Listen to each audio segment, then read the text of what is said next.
మీకు మీ కుటుంబ సభ్యులకు సంక్రాంతి శుభాకాంక్షలు. వేముల వీరేశం నకరేకల్ ఎమ్మెల్యే. అదే గుణపం పట్టి పార్కు స్థలాన్ని మీరు కూలగట్టారా? ఏది అదే గుణపం పట్టి ఒక పార్కు స్థలాన్ని రాకేష్ రెడ్డి కూలగట్టారు. సిస్టమ్ ఏంటి ఏం జరిగింది? సిస్టమ్ కొట్టిందండి. 3000 గజాలు ఎవడ బస్సమండి. ఇప్పుడు 3000 గజాలు పార్క్ స్థలం ఏదైతే లేఅవుట్స్ చేసుకుంటారో మధ్యాహ్నం 10% ల్యాండ్ వదులుతారు. 3000 గజాలు వదిలారు. సుమారు ఒక 8 కోట్ల ల్యాండ్. అది చూపించగలరా? చూపిస్తాను. ఎందుకంటే ఒకటి అది చెప్తాను. ల్యాండ్ ఎందుకండి అది పార్క్లలో ఇప్పుడు మీరు ఉన్నారు హైదరాబాద్లో లేఅవుట్లో ప్లాట్ కొనుక్కున్నారా?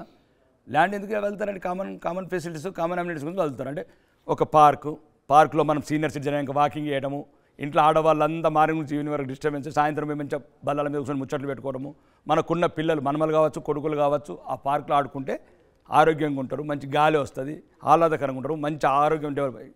కానీ అది కబ్జా చేయడం ఏందండి? కుల సంఘాల ముసుగులో వాడి రౌడీలు వాడి గుండాలు, ఇది నచ్చలేదు నాకు. మాజీ శాసనసభ్యుడు జీవన్ రెడ్డి గారు ఇగో కులం ముసుగులో కుల సంఘాలను ముసుగు పెట్టడము, కుల సంఘాలను ముసుగు పెట్టి 3000 గజాలు 8 కోట్లు కుల సంఘాలకు ల్యాండ్ ఇవ్వాలనుకుంటే మా దగ్గర బోలెడ్ ల్యాండ్స్ ఉన్నాయి. గవర్నమెంట్ ల్యాండ్స్ లేవా? అసైన్ ల్యాండ్స్ ఉన్నాయి, దాంట్లో ఇస్తాం. పార్కులు ఎందుకండి? పార్కులు నేను చెప్పాను కదా, ఆ ఉద్దేశం అదా కాదా? ఇగో అధికారులకు చెప్తారు మాకు అప్పుడు. నేను ఇంకో 1% చెప్తున్నానండి, నాకు అసహ్యంగా ఉంది. ఎందుకంటే గెలిచాను కాబట్టి కానీ అతని గురించి ఎక్కువ మాట్లాడడం కూడా ఇష్టం లేదు. ఇంకా మాట్లాడలేను, 1% మాట్లాడుతున్నాను ఇప్పటికీ. ఇక గెలిచాను అయిపోయింది, ఇంకా చచ్చిన పామని చెప్పేశాను. ఇగో అదేదో కొట్టింది ఒక్క నిమిషం. ఒక్కసారి ఇదే ఆ విజువల్ అది. ఎస్, ఇదే ఆ పార్కు స్థలం. ఒక్కసారి ఆ పలక మీద ఏముందని ఒకసారి చదివి వినిపించే ప్రయత్నం చేస్తాను మీకు. ఎందుకంటే ఎస్ ఒక్కసారి మీరే చదివి వినిపిస్తే బాగుంటుందేమో. రాకేష్ రెడ్డి గారు, ఆ పలక మీద ఏముందో? అది పగిలిపోయింది కదండి.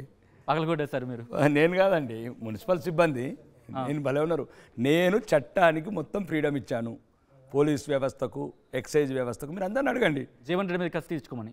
ప్రజలకి జీవన్ రెడ్డి మీద కసి ఎందుకంటే మీరు భలే మాట్లాడుతున్నప్పుడు నేను ఎక్సైజ్ డిపార్ట్మెంట్కు రాత్రి 10 గంటల తర్వాత వైన్స్లు బంద్ ఓపెన్ ఉండదు అంటున్నాను.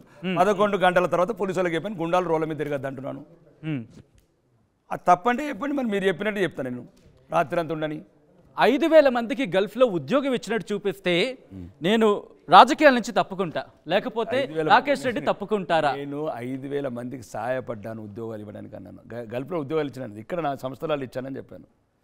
ఒకటి ఆయన చేస్తున్న సీదా క్వశ్చన్ అయితే మాత్రం అది 5000 మందికి మీరు గల్ఫ్లో ఉద్యోగం ఇచ్చారు.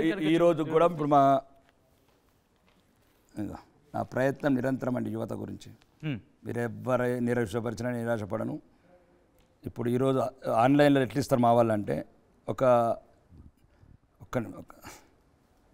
వైరల్ ఉంటుందా దేన్ని అంటే ఏ గ్రూపులు ఉన్నా కానీ ఇప్పుడు ఒక ఇజ్రాయెల్తోని మేము ప్లాన్ చేస్తున్నాం ఒక 1000 వీసాలు గవర్నమెంట్ ఏజెన్సీ ద్వారా. What is wrong? తెలంగాణ రాష్ట్ర గవర్నమెంట్ ఏదైతే ఉందో ఆల్రెడీ ఇజ్రాయెల్కి ఇప్పుడు గవర్నమెంట్ ఆఫ్ ఇండియా అగ్రిమెంట్ అయింది 10,000 ఉద్యోగాలకు. ఎందుకంటే అక్కడ హమాస్తో గొడవల ఉట్లా మొత్తము మనకు అక్కడ నీడ్ ఉంది. ఫలస్తీనా వాళ్ళందరినీ బయటికి తీస్తున్నారు. 10,000 ఉద్యోగాలు వస్తే ఒక 1000 ఉద్యోగాలు నేను మాట్లాడాను. మీరు ట్రై చేయండి, గల్ఫ్ రిటర్న్స్ కొంటే మేము మెసేజ్లు ఇస్తున్నాం. అందరు ఇప్పుడు ఎమ్మెల్యే క్యాంప్ ఆఫీస్లోనే ఉద్యోగాలకు రిసీవ్ చేసుకుంటారు అప్లికేషన్. మీరు వెళ్ళండి, ₹1 ఇవ్వద్దు, ₹1 కూడా ఇవ్వద్దు. పాస్పోర్ట్ ఫోటో కాపీ, ఆ వర్క్ ఎక్స్పీరియన్స్, ఆ 7 స్టేట్స్ 7 గల్ఫ్ కంట్రీస్ ఇవ్వమంటున్నాం. ఒక ఫోటో ఇవ్వమంటున్నాం. ₹1 ఎక్కడ ఇవ్వద్దు. వీసా మేము కన్సల్ట్ అయిపోయిన తర్వాత అప్పుడు టికెట్ వరకే ఉంటుంది. లేకపోతే 10-15 లక్షలు పెట్టిపోతున్నారు అక్కడ ప్రాంతంలో. ఎందుకు అనవసరంగా? మరిన్ని వీడియోస్ కోసం ఛానల్ ని సబ్స్క్రైబ్ చేయండి. లేటెస్ట్ అప్డేట్స్ కోసం వాట్సాప్ ఛానల్ ని ఫాలో చేయండి. అండ్ లింక్ డిస్క్రిప్షన్ లో ఉంది.